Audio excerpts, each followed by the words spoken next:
Dankjewel. Ja, dankjewel. Hi everyone, thank you for being here. My name is Brenda van Vugt, and I've been in games industry for about 10 years, doing a lot of freelance work in between jobs and currently working as the art director of Gamius. And in my time, I've done a lot of versatile projects that have given me quite some insight. And today I want to tell you about the revelations that it got me over time and how that helps me navigate this industry. Because as illustrators or artists, what we do might look like just making pictures, but is that really all there is to it? And in this age of instant image generation, what value do we add? And I think how we work matters more than ever. But what matters even more is that I think that you can't do it if you try to be someone else. So how do we use our voice to elevate theirs? Well, it starts with knowing your voice. And I think your voice is more than just your artistic style. It is who you are. It is how you're wired, your values, your talents, your life experience. If we reduce ourselves to our output and compare that to the output of other people, then we're only seeing part of the picture. So if we were to gamify this, I would say we all have a base class. And it can be anything. Your base class is your starting point. It is how you learn, your character, and your natural proficiencies. And then on top of that, we get XP. And this XP is how we spend the time and the energy. And together, they determine how good you are at a given thing. However, I've been comparing myself over the years a lot. And I was thinking, this is this crazy concept artist that just came up with ideas on the fly out of nowhere, or that specialist painter who could make a AAA matte painting in no time. I wanted to be like them, because I wanted to be good enough. But someone once told me, if your color doesn't pop, don't change your color. Surround yourself with different colors. You see, I just had a different base class, and I like to spend my XP elsewhere. And it wasn't until later that I discovered how many things I had actually picked up, that I liked to work on many different things with many different tools, and that I liked to collaborate and to educate and to help and actually take my client with me on this crazy adventure. And it also helped me work on a personal project where I make my own game now and I pick up kind of everything. So this is some images that are for my personal project. But what does this process look like for clients? Let me just, yeah. Remember when I said that we are to translate the vision of other people? Well, we can't do that if we don't know what they want. And sometimes they don't even know what they want, and they need us for that. So usually we start with analyzing references, and these references, they can be from other games or media that is similar, or it can be a memorable hiking trip in the mountains. It can literally be anything. There is no such thing as a bad reference. It's what you do with it that counts. But that is the hard part, because everyone and their mother has an opinion about art. We all know what looks good or bad, but can we tell why and how exactly? So that's where I ask my clients a lot of questions. And I'd like to break these questions down into two categories. So there's the concept and there's the theme. So some conceptual questions that I would ask is, what story do we want to tell in the artwork, but also in the game? What is the culture and the setting of the game? Or do the shapes have to follow a function? What should they communicate? Or thematic questions could be, what feeling should this artwork or this game convey? And how do the style and the colors and the composition contribute to this? What elements should draw the attention in this artwork or in the game? What do we want the players, the viewers to look at? And what does consistency mean in this context? This is depending on the art knowledge that is already there, where I usually give a little bit of art education to my clients, some color theory or some relevant terminology, just everything that helps break down what makes every reference relevant. And this can be anything. It doesn't really matter what words you use, as long as they mean the same. Because if we both say stylized, it could literally mean any of these things. So to illustrate the importance of this, I do a little exercise. Here's 3 references. One is a dynamic artwork from Persona. There's a 19th century painting of a medieval scene, and this cute little angel from Icarus. And if we were to say, I take the composition of the first, and the painting style of the second, and the subject matter of the third, it could end up something like this. However, if we were to switch that around and say, let's take the style of the first, the subject matter of the second, and the colors of the third, your artwork would look entirely different. Now, maybe you're not the type to educate your client, but it's good to know these things for yourself. So here are my top 3 of resources that help me better understand what I do. Color and light is something that I would recommend every artist to have because it's the most clear explanation that I've read about the subject.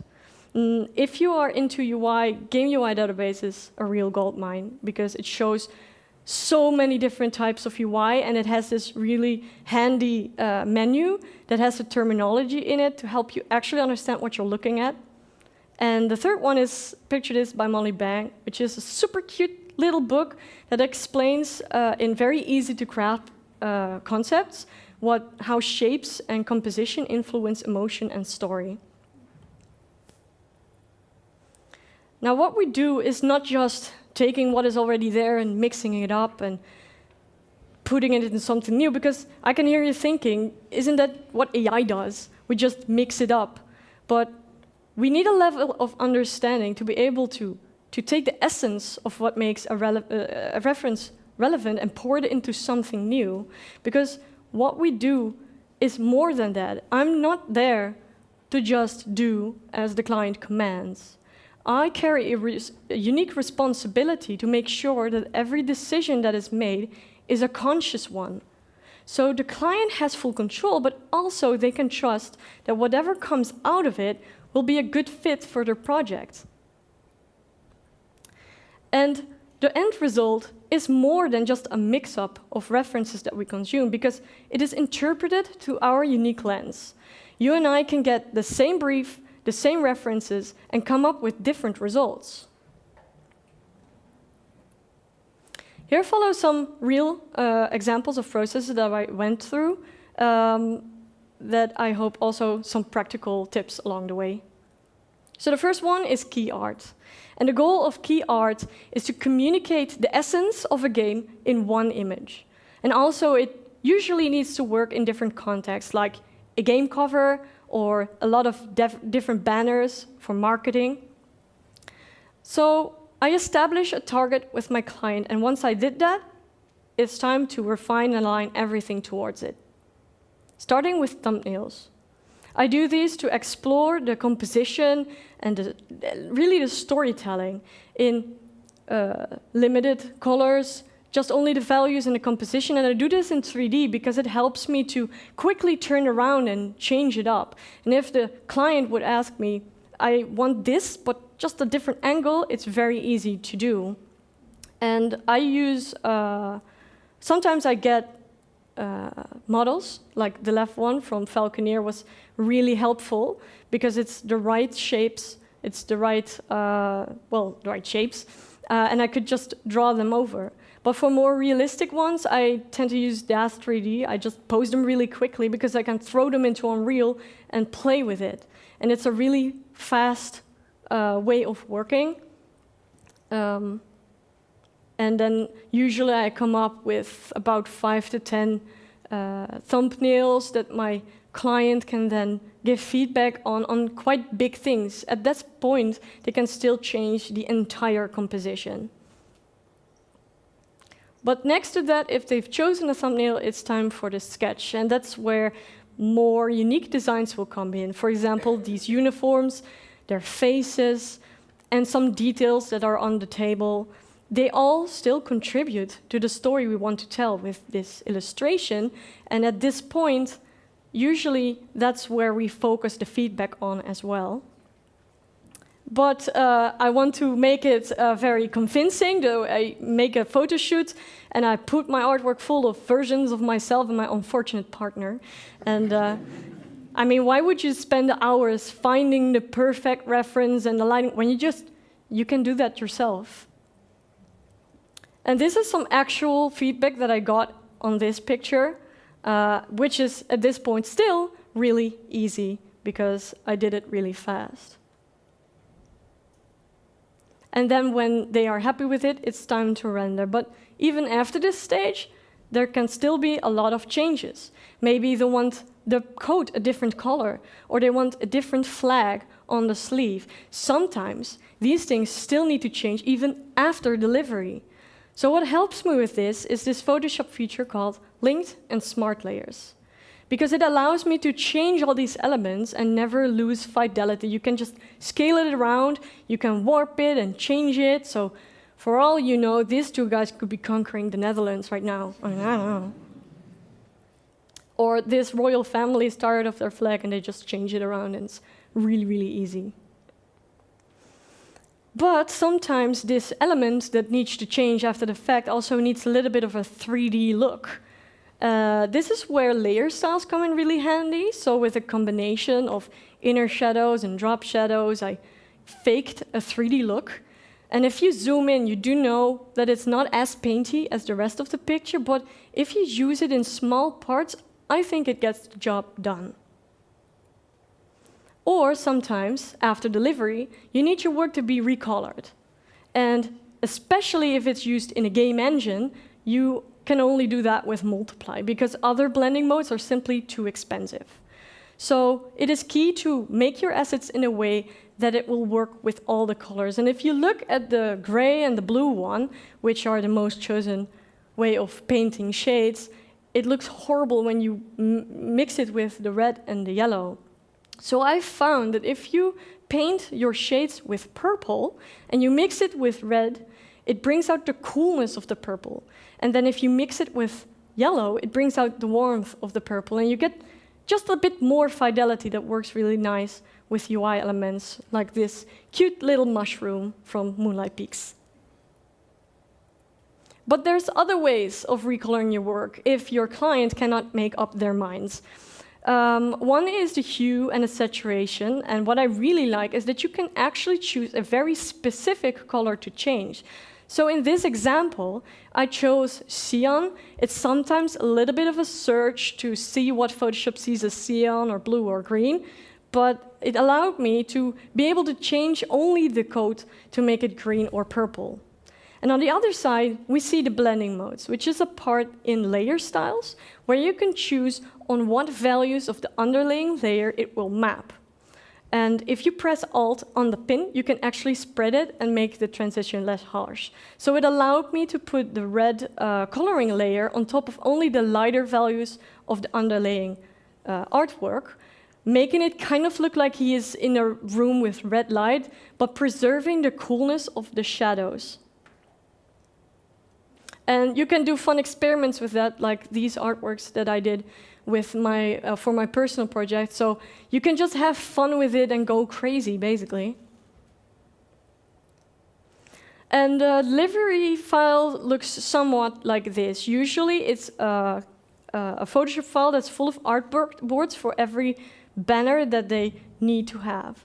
And all of the layers in this are linked layers, so they can always still change a character, a flag, everything that is in it. It will update instantly in every one of these compositions, and it's just a matter of pushing one button and exporting everything for all the banners that they need.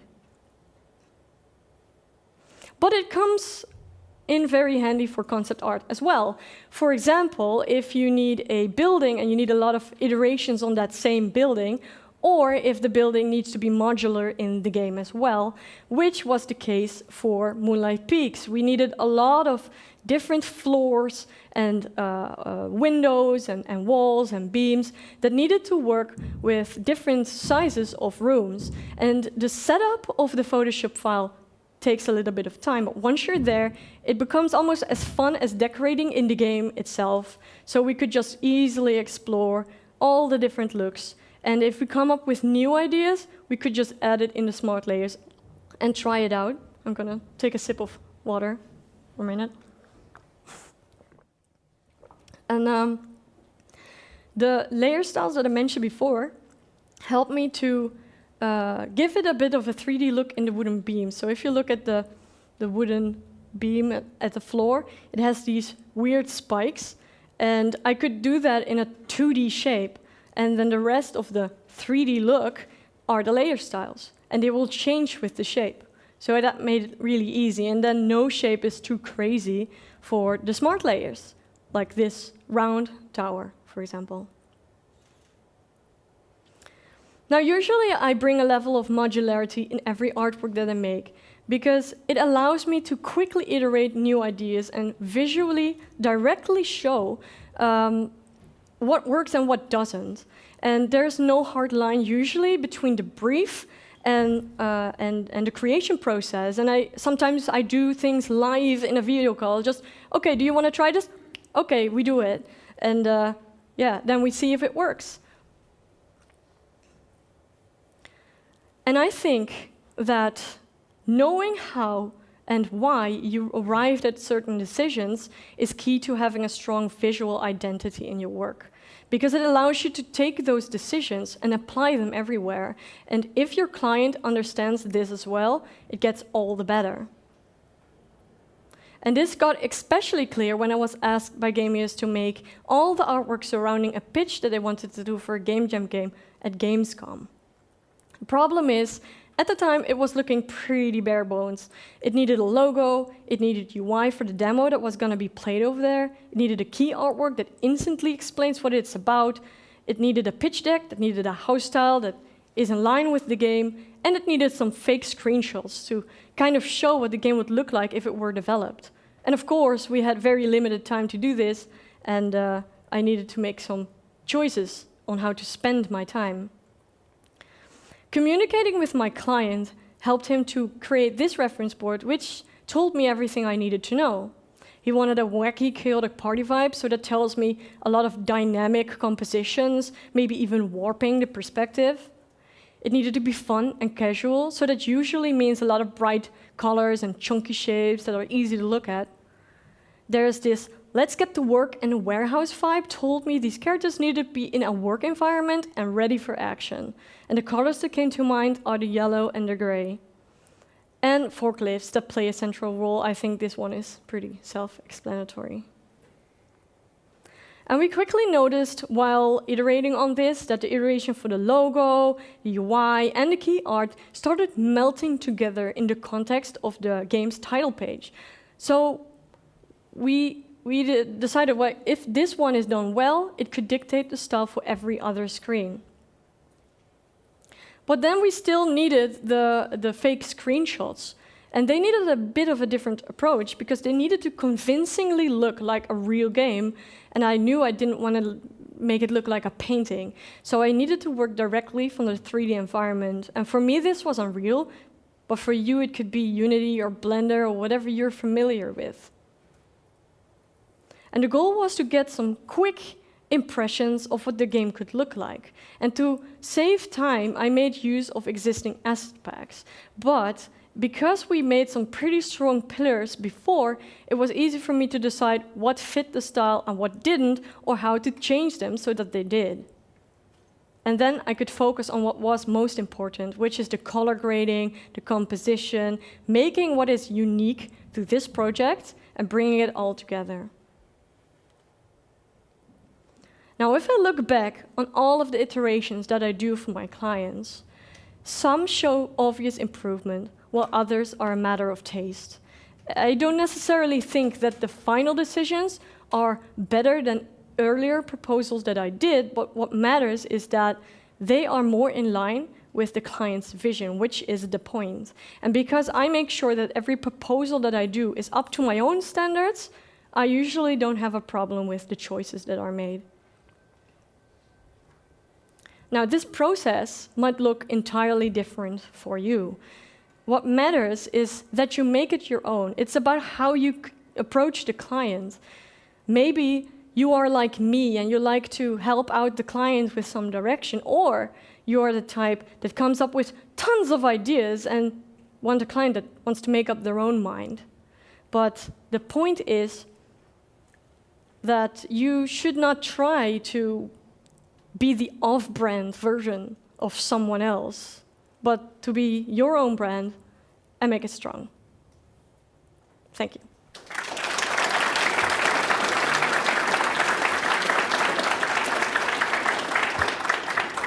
Thank you very much, Brenda.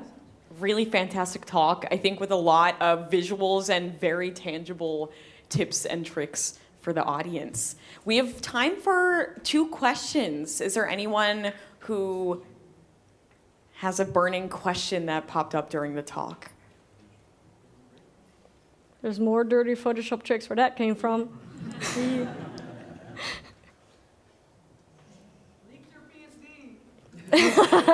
Well, I have a question. Has there been an experience where you were trying to translate a vision for a client, and maybe the client was being very indecisive, or maybe they were just for a variety of different reasons challenging to work with? How do you decide for yourself if this is something to go forward with, actually, or to step away from? I usually try to find a common ground, and it depends on whether it's really that they cannot voice what they want. Then I try to help them as much as possible. Sometimes they're just stubborn, and you need to draw a line. Where does the responsibility of the client starts? Where does my responsibility ends? Because in the end, we are in service of. So I try to do this as best as I can and to collaborate and work together and elevate each other. Of course, there has been times where the client is just too stubborn. I just give my professional opinion. This really doesn't work. I want it anyway. Well, if I want someone to paint my house purple and they warn me, do you really want this? I still want them to do a good job and not go like this because they don't like the color purple. But then afterwards, I can go like, okay, I don't like it, do it again. Mm-hmm. It's my decision. So. Yeah. All right, any other questions? Well, I work with a client who then said to me that they don't listen to my artistic vision, for instance, or at my company, and they said, we know it better, you should do it like this and this, and then we could say, well, we are the artists here, we know how it works, but they wouldn't listen because they are higher up and they have higher I don't know, they have a different vision. How do you then decline that offer, or how does that work? If I'm too far in, that gets hard. I do try to bring it to an ending that is sort of satisfying for all parties, but I do try to find a way out, of course. If I know beforehand, oh, it's this type of client, I usually decline. But when I can't get out of it, I try to take my loss in that sense. I will do like, okay, if you're gonna be like that, I'm gonna do exactly what you want, but I'm gonna sort of remove myself from that responsibility. And I'm gonna tell them very clearly, I'm gonna say, okay, you know what? I did give you my opinion, my professional opinion. You don't wanna go with that, so I will do as you ask, but then if it turns out to be shit, it's not my fault. There's really not more that you can do. You can't change someone else. You can only influence how you act on this. So. Thank you so much. I think I saw another hand. Yes.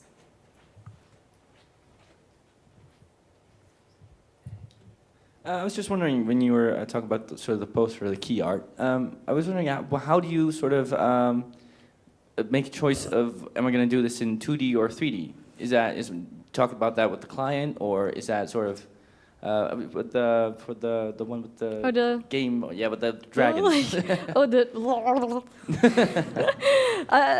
don't know that where was it is. in This 3D one? with the posing. Yeah, I was wondering, like, this is how earlier you're like, okay, I'm going to do this in 2D or I'm going to do this in 3D. Well, even if I make a 2D painting, I start in 3D because it really helps me to quickly iterate. Because this scene, for example, all the thumbnails that you see on the right is directly a screenshot from Unreal Engine. Just put a little filter on it to make it less obvious. But I do adjust it a little bit, and it's about the storytelling. So you can see all these people are bald and they are all the same, but it doesn't matter. The focus here is it's about the composition, what they are doing something. Is it getting the vibe right? And you can quickly explore it with that. And for example, also on the left, you see all iterations that I did for Falconeer. And it was easy to then see, it doesn't really work with the wings that way in the logo. So maybe if I turn it around a little bit, then it works. So it's very quick to work like that. And you do not need a lot of experience in 3D to be able to throw in a model in Unity or Unreal. All right, thank you.